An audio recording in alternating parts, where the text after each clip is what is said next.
Chers amis, bonjour. Je vous accueille avec beaucoup de joie dans cette salle inhabituelle. J'accueille aussi assez volontiers les téléspectateurs de KTO, les auditeurs de Radio Notre-Dame et des autres radios. Voilà, pour vous parler de cette Terre Sainte comme pèlerinage par excellence. Alors c'est vraiment mon cœur de guide de Terre Sainte qui va vous parler aujourd'hui dans cette petite salle, parce que l'idée c'est vraiment que je puisse vous partager ce qui fait ma conviction depuis presque 20 ans que j'accompagne des pèlerinages en Terre Sainte. C'est-à-dire que le pèlerinage en Terre Sainte est précisément le pèlerinage par excellence, et donc non seulement c'est un beau pèlerinage à faire, mais en plus finalement, comme l'a dit le Père Morin à l'instant, c'est un pèlerinage qui va véritablement éclairer tous les autres pèlerinages. Et on part à Jérusalem finalement, quel que soit le pèlerinage que l'on va faire. Alors, je voudrais traiter mon propos, si vous voulez, en 3 points. D'abord, on va commencer ensemble par regarder ce que ça signifie que de partir en pèlerinage, et particulièrement vers Jérusalem. Il y a vraiment cette idée de faire cette expérience qui est l'expérience du peuple juif qui se déplace vers Jérusalem depuis l'Antiquité, depuis longtemps. Il s'agit de cette expérience du pèlerin qui monte notamment à l'occasion de la fête de Soukhot, la fête des tentes, la fête des tabernacles, qui est une fête début septembre. J'ai eu la chance d'être à Jérusalem moi-même il y a 2 ans pour Soukhot, et c'est pour ça que je voudrais commencer par un psaume. Je voudrais commencer par un psaume, le psaume 84, qui est ce psaume qui est sous-titré par la Bible de Jérusalem « Chant de pèlerinage ». Et de fait, nous avons ici ce psaume qui célèbre le pèlerinage, et notamment le pèlerinage quand on monte en pèlerin au moment de la fête des tabernacles. Je lis quelques passages de ce psaume 84. « Que tes demeures sont désirables, Seigneur Sabaoth ». Voilà, ça c'est le début du pèlerinage. Commencez par désirer les demeures du Seigneur. « Que tes demeures sont désirables, mon âme soupire et languit après les parvis du Seigneur ». Cette idée d'avoir ce besoin de partir en pèlerinage, parce que précisément dans la vie ordinaire, on aspire à toujours plus rencontrer Dieu, et donc du coup on aspire à être dans ces parvis du Seigneur. Mon cœur et ma chair crient de joie vers le Dieu vivant. Le passereau même a trouvé une maison, l'hirondelle un nid pour elle, où elle pose ses petits. Tes autels, Seigneur Sabaoth, mon roi et mon Dieu. Voilà, un peu comme si les autels du Seigneur, le parvis du temple de Jérusalem, est en quelque sorte le nid dans lequel je vais pouvoir me nicher. C'est vraiment important ça. Vous voyez, cette idée de partir en pèlerinage pour habiter la maison du Seigneur. Pour fréquenter ses parvis. C'est là que on va être. Et du coup, heureux les habitants de ta maison, heureux les hommes dont la force est en toi. Et du coup, voilà, qu'est-ce qui se passe pour aller en pèlerinage? Je prends le verset 8. Eh bien, ces hommes-là, heureux sont-ils, ils marchent de hauteur en hauteur, Dieu leur apparaît dans Sion. Ça, c'est la démarche du pèlerinage. Aller de hauteur en hauteur. Un pèlerinage nous mène de point haut en point haut pour aller jusqu'à Sion. C'est d'ailleurs Sion, c'est la montagne de Jérusalem, c'est le pèlerinage par excellence. Aller de hauteur en hauteur. Alors bien sûr, vous voyez, cette thématique est une thématique très physique, et je reviendrai un peu là-dessus, l'idée de marcher vraiment vers Jérusalem, c'est aussi une thématique spirituelle. Aller de hauteur en hauteur. Jésus lui-même est monté de Jérusalem à Jérusalem en allant de hauteur en hauteur. La montagne de la transfiguration où il décidera d'aller jusqu'à Jérusalem. On dit que Jésus monte à Jérusalem. C'est tellement important cela d'ailleurs que quand Jésus fait son propre pèlerinage, qui sera le pèlerinage jusqu'à sa passion, qui sera la plus grande des hauteurs spirituelles de sa vie, si vous voulez, Jésus va va en quelque sorte faire de toute sa vie une seule et unique montée vers Jérusalem. On sait que Jésus a vécu et monté plusieurs fois à Jérusalem dans sa vie. Pourtant, les trois évangélistes, Matthieu, Marc, Luc, font vraiment de la vie de Jésus une seule montée vers Jérusalem. Jésus n'arrive à Jérusalem qu'à la fin de ses évangiles, comprenant qu'au fond, allant de hauteur en hauteur, la montagne des béatitudes, la montagne de la transfiguration, et puis la montagne de Jérusalem, de hauteur en hauteur, il s'agit de monter jusqu'à Jérusalem, et de le faire pour cette fameuse fête des tentes. Pourquoi cette fête des tentes? Parce que c'est la fête qui rappelle au désert le temps où le peuple lui-même a été en pèlerinage. Et vous, le peuple antique, le peuple hébreu, il a fait un grand pèlerinage qu'il a emmené jusqu'à Jérusalem, le temps du désert. Or, cette fête des tentes célèbre précisément le fait qu'au désert, on habitait sous des tentes. Qu'est-ce qu'une tente si ce n'est une demeure qui est provisoire ou qui est amenée à changer de place? Et du coup, cette idée que ce grand pèlerinage du peuple qui l'emmène jusqu'à Jérusalem, c'est un pèlerinage qui va faire avec, au milieu du camp, la tente de la rencontre. Il y a la tente dans laquelle est déposée l'Arche d'Alliance, et dans cette tente, vous allez avoir le signe de la présence de Dieu qui marche avec son peuple. Et finalement, c'est Dieu qui décide quand est-ce qu'on avance dans l'Ancien Testament, et qui va, quand la nuée se lève, la tente de la rencontre est démontée, et on va un peu plus loin et on avance ainsi. Et c'est pour ça que finalement, le pèlerinage de Soukhot, le pèlerinage des tentes, est le pèlerinage par excellence, puisque l'attente définitive de Dieu, c'est le temple de Jérusalem. Dans l'Ancien Testament, vraiment, vous avez cette idée que cette tente ultime, elle va s'enraciner à Jérusalem, la montagne que Dieu s'est choisie. Donc je vous plonge dans cette ambiance d'un Israël qui va monter spécialement au temple, parce que finalement c'est l'ultime tente de Dieu, c'est ses parvis, c'est sa demeure, c'est sa maison, c'est là qu'il est. Voilà. Et ça c'est vraiment l'idée de ce pèlerinage jusqu'à Sion. Voilà. Et du coup, voici ce cri que moi j'aime énormément dans ce psaume quand je le lis. Je crois que c'est le lundi qu'on l'a au bréviaire, j'en suis sûr même. Mieux vaut un jour en tes parvis que 1000 à ma guise. Voilà, l'aspiration d'arriver dans les parvis du Seigneur. Ça, c'est le pèlerinage de Jérusalem. Alors, je continue là-dessus pour regarder toujours dans l'idée de l'expérience de Soukhot, le sens d'un pèlerinage en Terre Sainte pour nous chrétiens. J'ai volontairement développé ce pèlerinage de Soukhot. Jésus lui-même a fait ce pèlerinage régulièrement, qu'il a monté jusqu'à Jérusalem.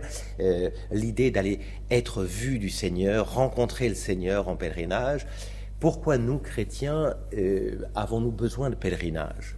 Parce que nous le savons, l'événement Jésus-Christ de facto a fait de Jérusalem une ville universelle.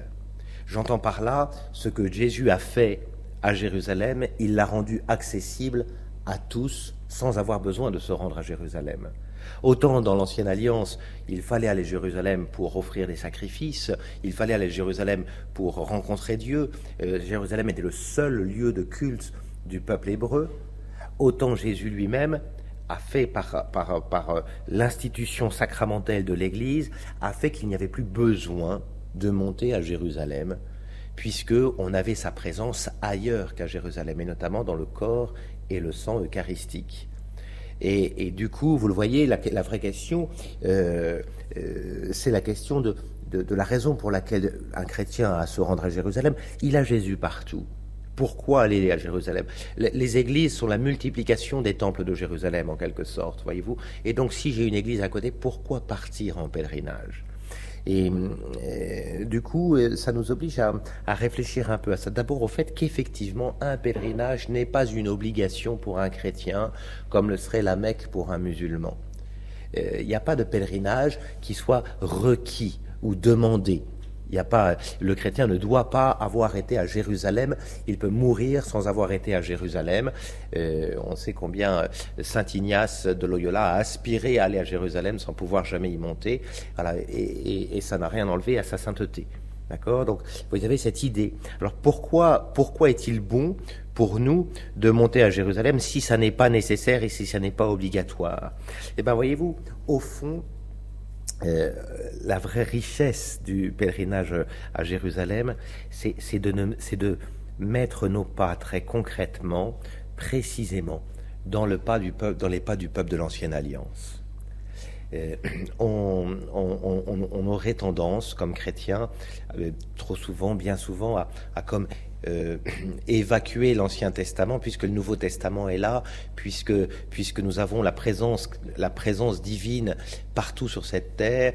Pourquoi avons-nous besoin d'aller rechercher les racines très concrètes d'une terre, d'un peuple, d'un écrit biblique?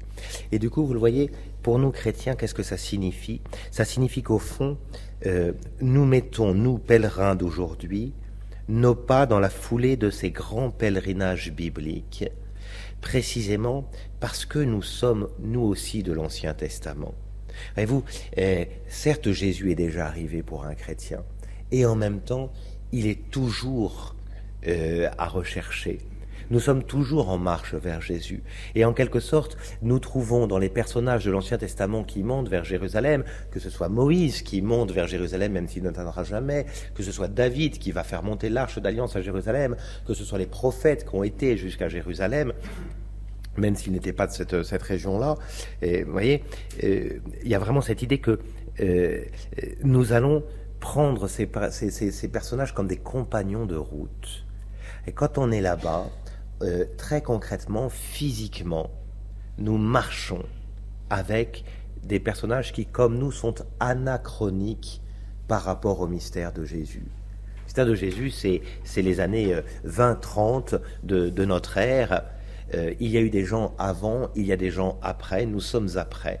Et en fait, en allant mettre nos pas à Jérusalem, nous allons rencontrer ceux qui, comme nous, étaient en marche vers l'illumination qu'est le mystère du Christ et qui, comme nous, sont anachroniques par rapport à ce mystère. Et avec cette idée qu'un pèlerinage à Jérusalem, c'est un déplacement qui se fait vers Jésus. Voilà, et que nous ne le faisons pas simplement spirituellement, ce qui est déjà une bonne chose, mais nous allons le faire avec tout notre corps, avec tout notre être, avec tout le concret d'un vrai déplacement. Et c'est en ça que le pèlerinage à Jérusalem est véritablement un pèlerinage, comment dirais-je, qui n'a pas la même valeur que les autres.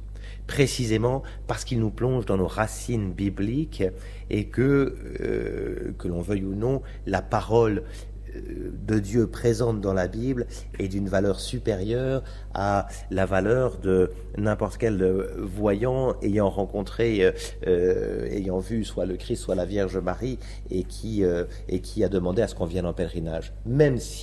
Même si les autres pèlerinages, du coup, on va le voir, s'enracinent dans celui-là. Mais voyez, nous allons, au fond, quand nous allons en pèlerinage à Jérusalem, nous reprenons la Bible. Il n'y a pas, et je crois que c'est un des grands acquis des 30 dernières années, il n'y a pas de pèlerinage à Jérusalem qui ne soit un pèlerinage biblique, qui ne soit un voyage biblique. On visite pas tant une terre qu'on visite un livre, parce que dans ce livre, il y a l'histoire d'un peuple qui a avancé vers le Christ, parce que dans ce livre, il y a l'histoire du Christ lui-même. Et c'est ça la spécificité. Voilà. Et du coup, ça réclame, et ce sera le troisième point de ma première partie, mais qui est la plus longue, vous l'avez bien compris, ça réclame l'idée que, comme chrétiens, nous sommes appelés précisément à nous désinstaller. Il y a une phrase de Jean-Paul II qui disait la chose suivante, les chrétiens voudront être à l'avant-garde pour susciter des convictions et des modes de vie qui rompent de manière décisive avec une frénésie de consommation épuisante et sans joie. Il y a quelque chose de ce genre-là dans le pèlerinage, décider de se désinstaller, voilà, c'est le plus grand danger pour un être humain, de s'installer, de renoncer à l'aventure de la vie. Et le pèlerinage en Terre Sainte, il me déplace jusqu'au Christ et il m'appelle précisément à ne pas m'installer, à ne pas mettre, voyez-vous, quand il faut élargir son habitat, c'est très beau, Isaïe dit, il faut élargir l'espace de sa tente. Il dit pas il faut construire un mur qui permettra d'être définitivement quelque part. J'élargis l'espace de ma tente. On retrouve le vocabulaire de Soukhot, voyez-vous. C'est-à-dire, l'idée, c'est que si je m'installe, c'est toujours pour savoir qu'il va falloir me désinstaller à un moment ou à un autre. Voilà sur ce premier vrai point, je voulais vous emmener dans Soukhot, assumé par Jésus, dans Soukhot qui nous invite à nous désinstaller. Le deuxième vrai point, le deuxième grand point que je voudrais voir avec vous, c'est la triple progression à laquelle un pèlerin qui va en Terre Sainte est appelé. Il y a une triple progression extraordinaire. La première progression, elle est dans la découverte de la géographie du pays. Et vous, souvent, quand on va dans un lieu en pèlerinage, on va dans un lieu qui est ponctuel. On ne va pas dans un pays complet. On va dans un sanctuaire, on va aller à Saint-Jacques-de-Compostelle, on va aller à Montligeon, on va aller à Rocamadour. Là, on a cette idée qu'on a tout un pays qui est véritablement le lieu du pèlerinage. C'est une terre, ce lieu de pèlerinage. Jérusalem en est comme le cœur.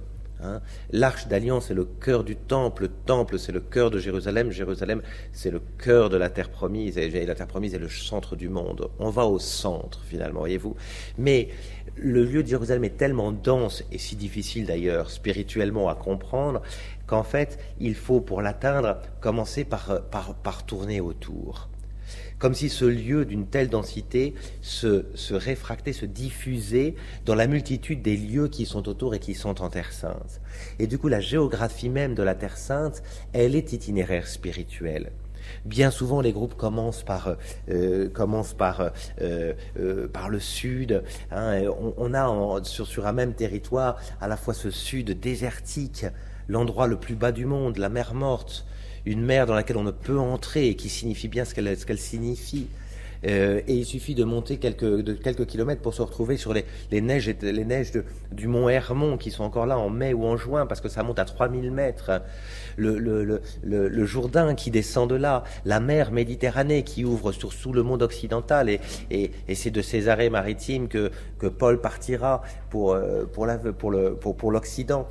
Et donc une diversité géographique, mais qui n'est pas simplement à regarder et à contempler comme on le fait lors de voyages touristiques. Il y a cette idée que toute la géographie nous parle, nous emmène vers Jérusalem, elle diffuse l'idée de Jérusalem, elle nous permet de comprendre que Jésus a été baptisé à l'endroit le plus bas du monde, se faisant à un moment de son baptême l'homme le plus bas. Il n'y avait pas d'homme plus bas que Jésus au moment de son baptême, nous permettant de monter sur la montagne de la Transfiguration, le mont Tabor traditionnellement, le mont Hermon probablement bibliquement, voilà, et du coup d'y recevoir comme la nuée. Quand on est sur le mont Hermon, on a souvent la chance d'être pris dans une nuée comme Jésus a été pris dans la nuée. Et vous, donc on va vraiment comprendre par les lieux, par l'aspect physique, par les yeux, par le toucher, on va rentrer dans une géographie qui ne cesse de nous parler de la Bible et de Jésus, parce que c'est le lieu dans lequel la Bible a été écrite. C'est là que se sont passés les événements bibliques. On va pouvoir approcher la maison de Jésus. Ouais, donc cette idée vraiment d'une progression dans la découverte de la géographie du pays jusqu'à Jérusalem même, cette cité dont Dieu est l'architecte et le fondateur, comme dira l'Épître aux Hébreux. La cité dont Dieu est l'architecte et le fondateur. Cette Jérusalem terrestre qui sera reprise dans la Jérusalem nouvelle, celle qui monte au ciel, la fiancée qui, après être descendue du ciel d'auprès de Dieu, est le lieu dans lequel on y rencontre Dieu. Voilà, cette progression géographique, c'est une première progression. Il y a une deuxième progression dans la vie d'un groupe de pèlerins, c'est la progression historique. Parce que derrière cette progression géographique dans lequel tous ces lieux parlent pour faire ressortir vraiment la Bible. Il y a aussi l'idée que nous allons faire un parcours, c'est le père Jacques Fontaine, dominicain, qui probablement a le mieux marqué ce parcours et dont nous gardons vraiment l'héritage précieusement, qui est l'idée d'aller faire un vrai retour sur l'histoire sainte. On commence au sud, au nom du Père, puis au nord, en Galilée, à Nazareth, au bord du lac, au nom du Fils, et puis à Jérusalem, là où va se faire le don total et le début de l'Église et du Saint-Esprit. Voyez-vous, une sorte de parcours qui réassume tout le parcours historique du peuple hébreu jusqu'à celui qui est l'élu par excellence, Jésus. Et au sud, on commence par les fondements les plus anciens. On va rencontrer Abraham à Beersheba, on va rencontrer David à En-Gedi. Cette idée d'aller réassumer complètement le sud. Bien sûr, Moïse, que l'on va voir monter jusqu'au mont Nebo, juste de l'autre côté de la mer Morte. Et donc, on va réassumer pleinement toute l'histoire de ce peuple. Jusqu'à ce qu'il nous amène, parce que les prophètes l'avaient dit, annoncé par Jean-Baptiste au bord du Jourdain, jusqu'à ce qu'il nous emmène à Jésus. Et au fond, on comprend que toute l'histoire du peuple ancien au nom du Père, c'est une histoire qui ne vise que Jérusalem. Dès la sortie d'Égypte, on nous parle du fait qu'il va falloir aller jusqu'à Jérusalem. Toute l'histoire de Jésus, je vous l'ai montré, n'est qu'une seule montée vers Jérusalem. Et on se retrouve ensuite à Jérusalem. La plupart des pèlerinages font ainsi, de commencer par le désert, de monter en Galilée et d'achever à Jérusalem. Et c'est pas le plus pratique. Pourquoi ? Parce que quand on commence au sud, on ferait mieux de continuer au milieu, à Jérusalem, et de terminer au nord, ou de commencer au nord, puis à Jérusalem, puis au sud. Non, on fait le tour de Jérusalem. On arrive souvent à l'ouest de Jérusalem à Tel Aviv, et puis on va descendre, faire le tour par la vallée de la Harava, la vallée la plus basse du monde, remonter au nord et enfin revenir à Jérusalem pour faire ce parcours historique. Pourquoi est-ce que c'est si important de le faire, ça ? Parce qu'au fond, nous allons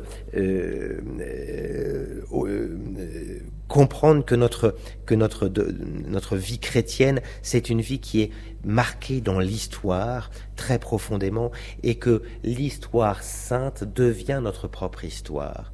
Il y a une mise en cohérence de nos propres histoires saintes. Chacun de nous avons une histoire sainte. Il y a une mise en cohérence de notre propre histoire sainte avec l'histoire sainte du peuple hébreu. Une troisième progression dans la vie du groupe, c'est la vie du groupe. On ne part pas en pèlerinage tout seul.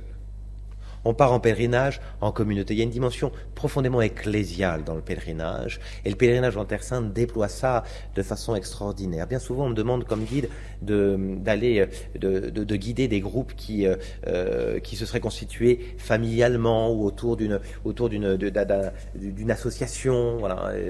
Et très souvent, dans ce cas-là, je dis, il faut pas faire comme ça. Donc moi je pars pas avec un groupe qui se connaît déjà.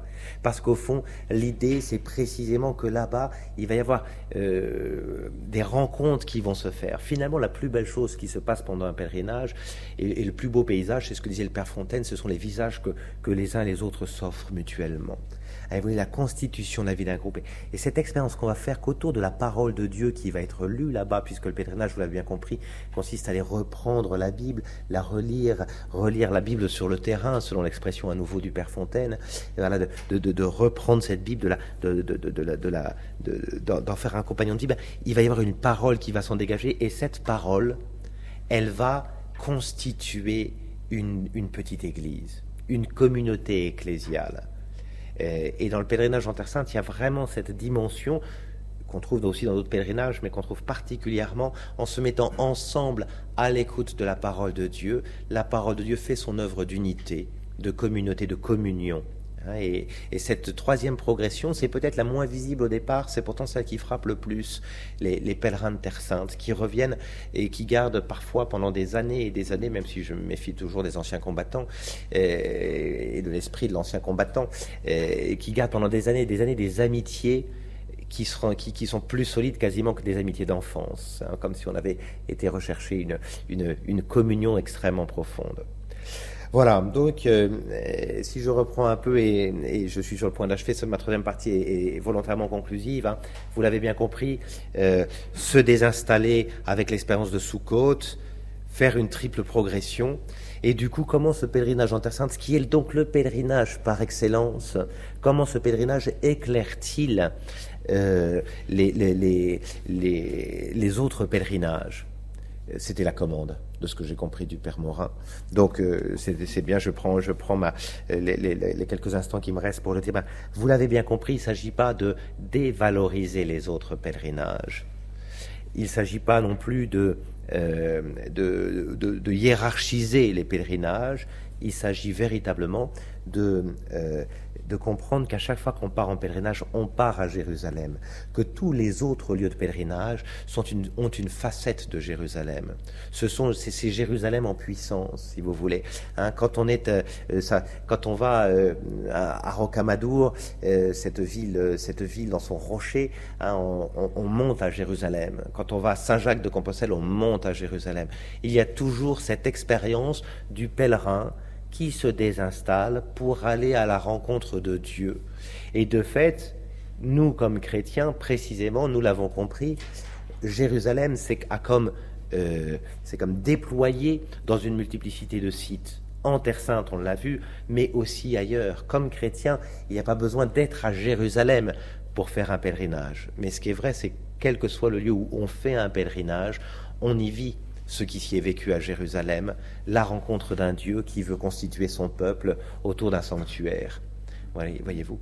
Voilà, que ce soit vraiment chose, je l'espère, pleine de promesses. Pour ceux d'entre vous qui ont déjà été à Jérusalem, probablement mes propos ont trouvé un écho assez tonique. Et puis pour les autres, c'est une invitation, bien sûr, dans la mesure des moyens de partir à Jérusalem, même si je vous le rappelle, il n'y a pas besoin de partir à Jérusalem pour rencontrer le Christ. Merci beaucoup.